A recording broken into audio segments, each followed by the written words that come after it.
no. She said yes, but a no. So we are here live.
That's making sure we can give the people the best music. And I just want to say again to all the fans, thank you so much for making this the best 2012 I could ever imagine.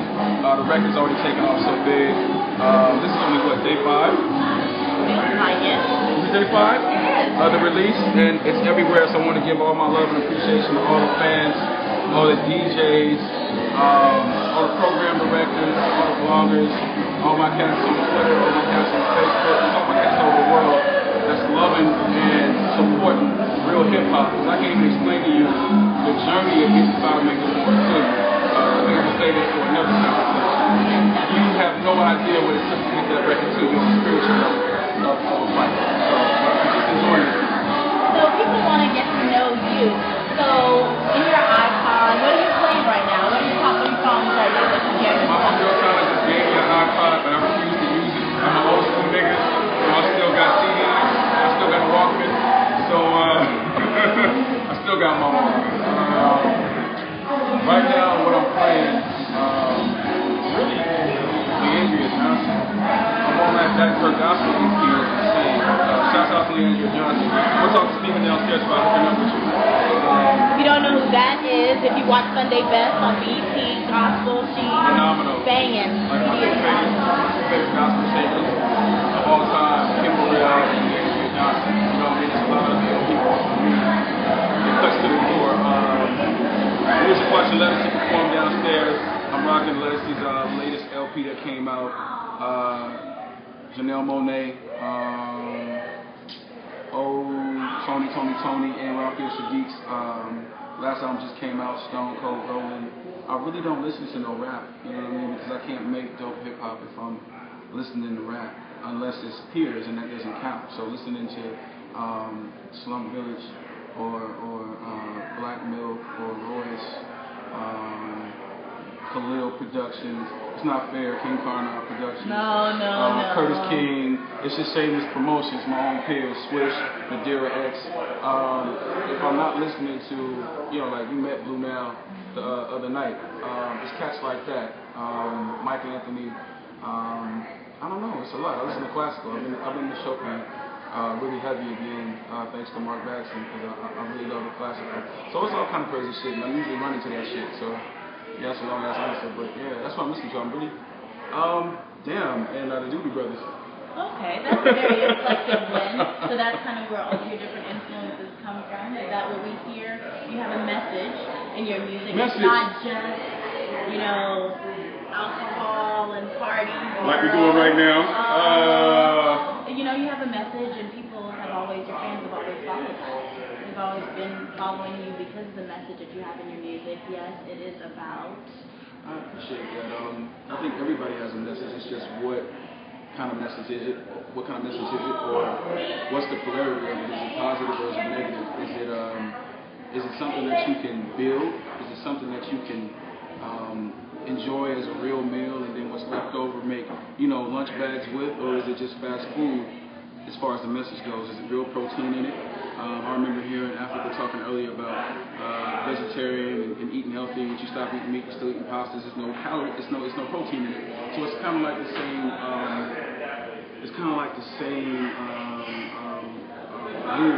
same rules apply to that as well. So I'm not knocking nobody saying nobody has a message. Just for myself, I believe in soul protein. I believe in things that affect us every day. I could, but I can't. My spirit won't allow me to sit there and make music that has nothing to do with reality, has nothing to do with helping people through shit. You see more and more people losing their houses every day. You see more and more people losing their jobs every day. You see more and more people dying every day. How can we sit here and talk about quality and everything that's happening? It's not. It's a lot of people in pain. I think that's what makes everybody the same. Everybody has pain. Everybody has fears. Marcus on the piano right now live. He's crazy. But that's what it's about. It's about giving people soul protein and giving people medicine and music. I'm still gonna do my bullshit, so I'm not gonna sit here and be holding it down. I'll never be that. But I just think it's important to give people shit that will inspire and make them stronger, personally. Okay. Long ass answer. Yes, great answer though. Long ass answer. And I've been drinking vodka too. It's African fall, so I can't articulate as well. Okay, so now we're talking about diocese. Yes.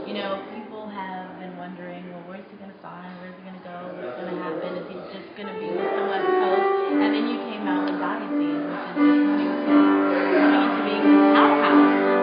What's going on with diocese? Diocese always existed. It's just at the time when I was in Aftermath, I wasn't allowed to have power with diocese. And I didn't believe in signing anybody when they weren't even trying to put me out at the time. So it didn't make sense to activate, sign artists, and they're sitting there waiting while I'm sitting there waiting. So I just let diocese simmer in the background and not really persist in that until I knew I was free and I got my shit popping. I'm rolling my shit out. Dave New York shit coming out. And everything was like it was supposed to be. And I was in the right kind of mindset where I could be a vessel, be a platform to put on new artists with a clear conscience and a great energy and a great backing. So now we're pushing diocese full strength. You know what I mean? So it's about being a master of your destiny. I keep stressing that to people. Be a master of your destiny. Don't be a slave. Don't be a sharecropper. Don't be a slave. Be a master of your destiny and all that it entails. So that's what it's about. That's what diocese means to me, and it's a sanctuary. The archdiocese is what's behind the Vatican. So they rocking out live. That's what we do. So recently, DIRadioCast and Bishop Lamont TV featured 4 Days of Fire, where we highlighted some of your top music that to get the world that didn't know you more reacquainted with you, and the world that loves you reminded of some of the great things you have to do. What makes Sodom and Gomorrah different? That's a great question. It is totally now. A lot of times I make records and they're not for the now. They might have been glimpses of what I went through. So it's a retrospect. And then other times I'll write records that are for a time further on so people can't fuck with it because it's not in their present. Sodom and Gomorrah is very right now on such a spiritual level, on such a world-changing level. It's a paradigm shift, and I was very appreciative to receive that blessing from the Most High and from the energies, whatever you want to call them, to create that in lyrics and performance of it and production of it. There was nothing I had to compromise. There was nothing I had to think about. There was nothing that had to be PC in any shape or form. So it's crazy. And I got the best confirmation today when Khalil called me and was like, Khalil never says much, but when he speaks, it speaks volumes. And he was so highly impressed and said it inspired him. And he was like, people miss you, and they're going crazy for this, and I'm going crazy. And this is the kind of creativity I need. Yeah, we got live singers downstairs. I'm sorry. That's how we do it. Look, it's a concert downstairs. Who do shit like that, nigga, do an interview and there's a show going on downstairs? And alcohol. I just got you talking about God, now I'm talking about alcohol. Like I said. Okay. So the Holy water. Holy water. So when you go to Bishop Lamont, .blogspot.com, yeah, there's a reference that it says the Reformation, it's about time, nigga, I think is what the title is. Now, why did you decide to keep the name The Reformation for your first for the album? What's that about? If it what? I mean, you're reinventing yourself. You're coming into your own. You're changing as you say. Why not come up with a new name for the new project? Just like I said, when things are made in the future, you have to catch up to them. I'm not reinventing anything, I'm reforming. So the Reformation is forever. That's just evolution, revolution, no matter where you are. So that's why it's still the Reformation. The only thing that was added to it was, goddamn niggas, about fucking time. Because that's what a fan told me on the street when I first said I was going to do my album. I was out in, I was either in Santa Barbara or I was in Maui. And I ran into a fan and they didn't believe it was me and shit. Like, I'm a Sasquatch or something. Like, nigga, I'll be in the streets. Nigga, like, what, nigga? He was like, yo, what's up with the album, blah, aftermath shit. I said, man, everything happens for a reason. It's going down now. He's like, how damn, nigga, it's about fucking time. I said, Like that. but you ain't getting no publishing for that shit, nigga. So that's why. But the Reformation is ongoing, and it's a Reformation that takes place in all of our lives, conscious of it or not, wanting it or not wanting it, supporting it, fighting for it or fighting against it. You can't stop what's going on, from what's going on in Wall Street, what's going on in our hospitals, what's going on in our homes, what's going on in schools, what's going on in the streets, what's going on in the universe as we know it, what's going on in nature. Everything is going through a reform, either for the good or the bad, but change is constant and change is forever. And that's what it embodies. Without getting so deep and revolutionary, everything is revolutionary if you're sincere about it. So speaking about sincerity, a project that is near and dear to your heart, which people have been all over on Bishop Lamont TV, as well as your the Congregation Project. Boom, the Congregation, what it is, pimp. Yeah. We had a great interaction with them yesterday. Oh, they hams. They are hams. They Hampton J. Pig right now. Oh my They God. Hampton J. Pig. So what about that? What do you want to share with the world about that project and supporting it? I mean, stuff like that. There's not really much to say besides just trying to be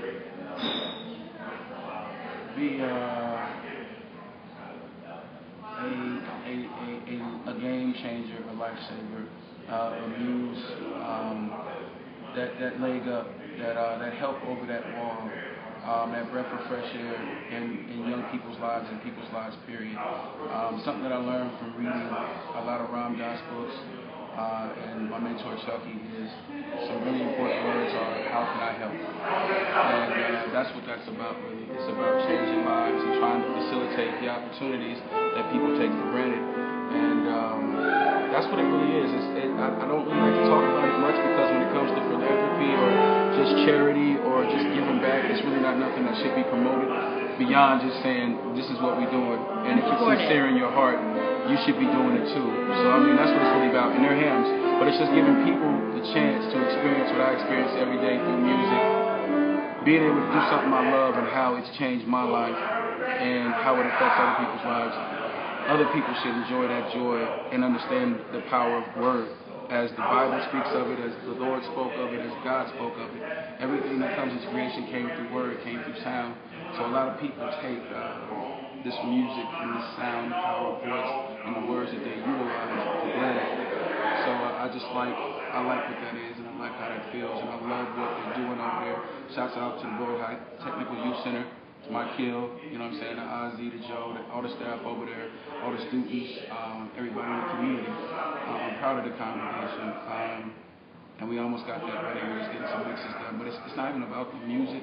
It's about the experiences. It's about the joy that they get to experience. It's about their dreams being able to be fulfilled. It's about them being taken out of the normal setting of bullshit that they have to deal with, of the normal stresses that they have to endure, of the disappointments that they face, and the naysayers. And in this realm, they are allowed the ability to fly above all that and achieve whatever they want. That's really what it is. That's what it is. Them niggas doing Stevie. I thought they was gonna do Overjoyed. I'm overjoyed talking about the rapture. Long ass answer. I'm sorry. So, The ghost get in me and I just start going off at the moon. Okay, so tell us, The spirit. what is the main thing you would want to reach out to your fans, old and new fans, to say about what to expect? Are you going to be touring? Are you going to be performing? Are you going to be... We're going to be doing everything. My thing is, like I always talk to cats on Twitter, the information age is a blessing, and at the same time, damn, is he a musician? That That's a real motherfucking piano going on right now, baby. Who do that day interviews? Got mastermind world, big time ass pianists, musician ass niggas. That's going on right now. Anyway, the information age. People want to know everything. They're not always supposed to know everything. We don't know everything. So I like things to be a surprise like they used to be. I remember when I first got Wu-Tang's first album, 36 Chambers. I didn't know what the fuck was going to be on that shit. I just saw these niggas with this shit on, these W's and 36 Chambers, and I put that shit in and it changed my life. I'm looking at all the credits, and I'm seeing who produced it. I'm looking at who played it. I'm looking at, you know, whoever's on it. It was exciting. Step into the arena. Mass Appeal, whatever. Nas's first album. When I first got the Purple tape, when I first heard There Is a Dark Side, everything came with a surprise. So I don't want to give anything away except that we're giving you our best. But, you know, motherfuckers, stop asking me who gonna be on the album. Don't worry about that shit. Just know we're gonna give you our best. You don't need to know everything. No man will ever know everything. You're not supposed to know everything. Artists don't give their best anymore. They just give the dance hit that you're never gonna remember. That's going to be just good for the song of today, and you're not going to be jamming that. You're not going to be on the old school jam rocking it. But you know what? I don't. At first I dissed them, but then I had to understand I can't be mad at them because they're just doing what they do best. So it's like, oh, I'm gonna diss McDonald's because I fuck with Veggie Grill. No, that's my choice. I fuck with Veggie Grill. Is one more wholesome and life extending and good for yes, but them fries be good than the motherfucker, them chicken nuggets be good than the motherfucker. Sometimes, you know, I be a Veggie Grill game, and sometimes I be late when I'm still like, fuck, I'm getting chicken nuggets, nigga. So I don't get that. So everything has its place under the sun. So I'm not mad at them, but I just know my lane, and I know what I like to do. You know what I'm saying? Like cats will bug out if they see me in the streets and I'm playing some crazy shit. What was I playing? I was playing some crazy shit that they wouldn't expect me to be playing. It was some Rihanna song and shit. And niggas looked at me shocked. I'm like, that shit is sexy. Women like that shit, so I'm gonna roll to that shit. Whatever, that shit is sexy. I ain't got time to hear niggas always rapping about shooting a nigga and stabbing a nigga and hardcore shit. Sometimes you wanna hear some sexy shit like that, and the girls like it too. I was listening to Adele. I was listening to a lot of different things. I'm not saying Adele is dance music, but I'm just saying that everything has its place in your life. Like you want to watch this kind of movie this night, or the same night that you want to watch a horror movie, you want to watch Zane's Sex Chronicles right after. I love that show.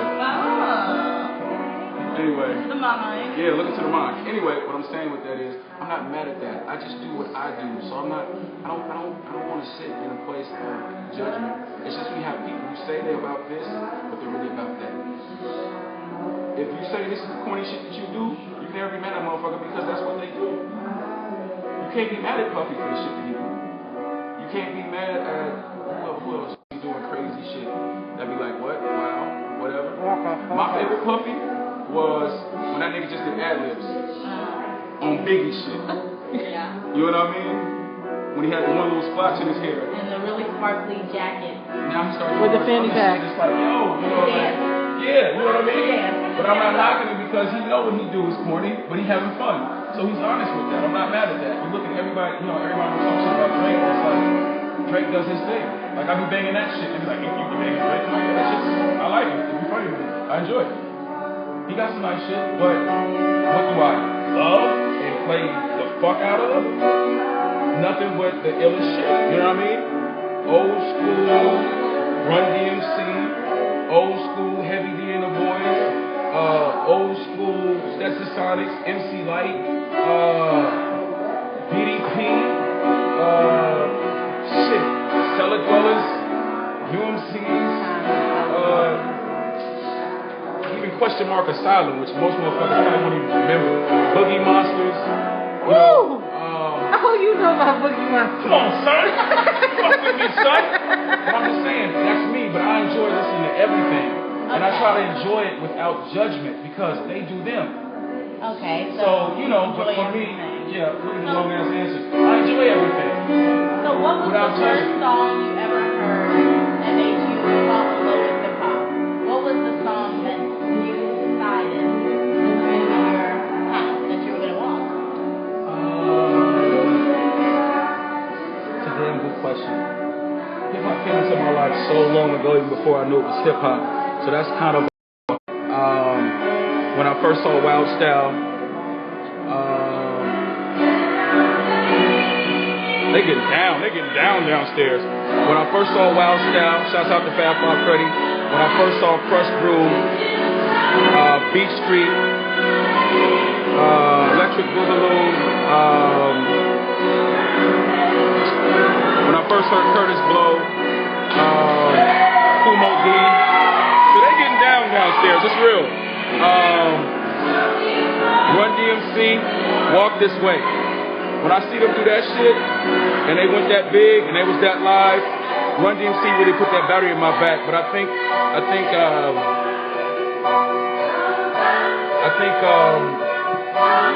you know what really made me want it?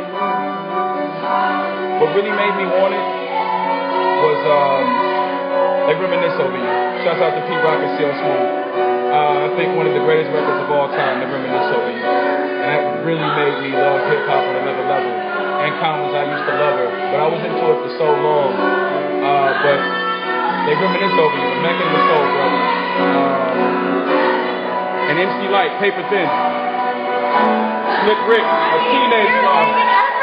But that's what I'm saying. I'm just telling you shit that kept making a nigga like, I want to do this shit. I'm bad. LL. Okay, so that nigga made me want to lift weights. Like, I'm gonna do your shit, nigga. I'm not gonna lick my lips, but I'm gonna do your shit, nigga. I'm gonna be that next buff, nigga. You know what I mean? See, that's what I said. So don't. Thank you. But just to say a few, there's so many influences. The message, above all else, the message. That shit.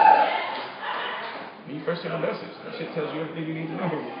So this is the first look. It's 2012. This is kind of the first behind-the-scenes look. You talk to the DJs, so people can go to Bishop Lamont TV and they can see what you had to say to the DJs about. Let me say it again right now. Niggas forget that the DJs are the core of this shit. See, the MCs only started because of the DJs. The MCs were there to introduce the DJs. Niggas think that they the world and the DJs are supposed to play the back, and they don't respect the DJs and understand that them niggas is the cornerstones of this shit. And you gotta pay your homage and understand what it is. So without the DJs, I wouldn't still be here or would have never gotten my start in the first place. I always aspired to be a DJ, but that shit just wasn't in the stars for me. Every day after construction work when I was young, I used to go to my man's basement. Shouts out to my motherfucking nigga DJ Butter. He out in Atlanta now. He used to let me, after work, covered in fucking paint in my Timbs, all my shit fucked up in construction, and get on the turntables and fuck with classic vinyl. And that always gave me the hope and the faith to see through to get into the music. So, respect DJs, nigga. Roll with the DJs, nigga. Know your history of what it is.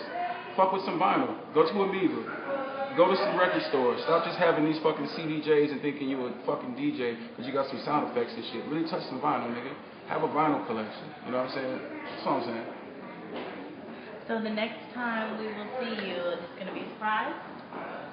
It should always be a surprise. I mean, I come out when it's necessary. Other than that, I like to stay in the dungeon and make monster jams. I'm committed to the music and elevating the music. And if I'm not doing the music, then I'm with my daughter. My daughter is the epicenter of my world. So Kennedy gets all the time. And then the music, you know. So I'm only coming out if we're going to rap shit. And it's for the people. And it's right. I'm not going to just come out and party with niggas. See, we here because it's a magical night here at Mark Bassett's tonight. Big bro Stephen Hill had his motherfucking DV, that nigga rocked it, so we celebrating that, you know what I'm saying? And we rocking with Africa, and we rocking with PJ. Other than that, I have my ass at home finishing rapping birthday gifts for my daughter's birthday party. Happy birthday, Kennedy. So, I mean, that's what it is. I ain't with that bullshit. I ain't with that bullshit. Yeah, I'm on social media. Your fans get to touch you, reach out and touch you all the time, so how can they find you on social media? They know I be on Twitter talking shit. Okay, what's your Twitter? At Bishop Lamont. And niggas be hollering at me, and you know, I always reply when I can. I just can't always be on there, so I apologize if I don't get to answer your stuff. I really answer my own shit. That's really me. It's not scientists. I'm not too big to think I can't speak to the people. I'm never on Facebook. I used to be on Facebook, but I just can't do it. But I'm gonna try to get back on Facebook too. But I'm a Geico caveman, so I can't multitask like that. But try it on Facebook, so you never know. Or LinkedIn, you can be on LinkedIn and shit. So fuck it, yeah. All right. So thank you so much for giving us a little bit of your time tonight. Yeah. Okay. No, my pleasure. So we're here with Bishop Lamont. This is PJ Douglas Sands, DSA. And one more thing, son. You always see me rep. Well, you know you don't see me right now, but we rep real hard for our soldiers overseas, and people don't give them enough respect and enough love for what they contribute and what they sacrifice. So that's why I always rep like this. The more you see me repping and doing this shit. So I have to be very vocal about that. We take our freedom and our peace of mind for granted, and a lot of our soldiers come back and are not given the proper respect. That's why on Veterans Day we was rocking for them up at the Avalon. So respect to everybody who came out to the Avalon celebration on Veterans Day.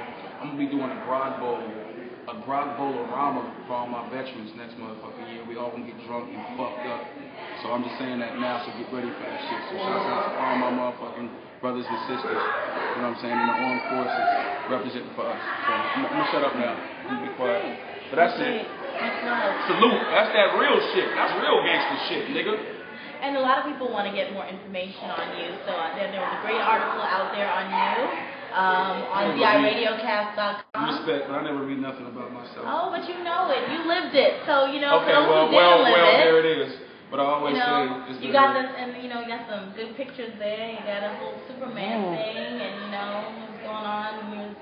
I'm posted almost up ready. in a tuxedo. When it's time for spring break, I'm gonna have it all right. Baby. It's gonna be so right. Already. So if you see him in your town, please. Already. Okay. We're gonna be right. All right, so make sure you keep it locked. This is DS3 Entertainment, PJ Douglas Sands here with DIRadioCast.com, all up in your ear hole, Ask Allah. I does it how I do it. You know what That's I did? What's up. You know what what did I you forgot? do? What'd you forget? Shouts out to King Kong. Thank you for an amazing record. Okay. Shouts out to DJ Redmatic. Thank you for some incredible scratches. Shouts out to Dave New York. Thank you for all the fan support. Music's All I Got single. Shouts out to Rapper Cool, to Charlie Tuna, to Astronaut. You gotta give thanks for thanks is due. That's it. I'm gonna shut the fuck up. Look out for real hip hop. Look out for the Reformation. Look out for I Got a Story to Tell. Dave New York. That's the first artist off Diocese besides myself. You're gonna see some other hot shit going on. Message. That's it. There we go. We does it when we do it. We're gonna do it with more vodka right now. And that's what's up. So